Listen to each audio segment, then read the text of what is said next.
ಉತ್ತರ ಕರ್ನಾಟಕದ ಗದಗ ಜಿಲ್ಲೆಯಲ್ಲಿ 1950ರಲ್ಲಿ ಜನಿಸಿದರು.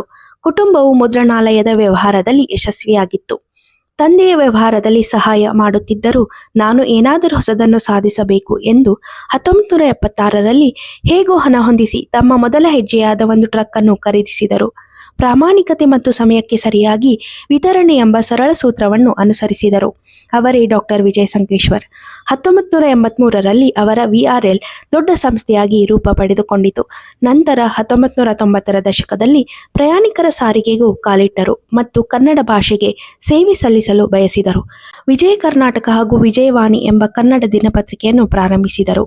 ಇಂದು ಡಾಕ್ಟರ್ ವಿಜಯ ಸಂಕೇಶ್ವರ್ ಅವರ VRL ಗ್ರೂಪ್ ಕೇವಲ ಒಂದು ಟ್ರಕ್ನಿಂದ ಪ್ರಾರಂಭವಾಗಿ 5,000ಕ್ಕೂ ಹೆಚ್ಚು ವಾಹನಗಳನ್ನು ಹೊಂದಿರುವ ಭಾರತದ ಅತಿದೊಡ್ಡ ಲಾಜಿಸ್ಟಿಕ್ಸ್ ಸಾಮ್ರಾಜ್ಯವಾಗಿ ಬೆಳೆದಿದೆ.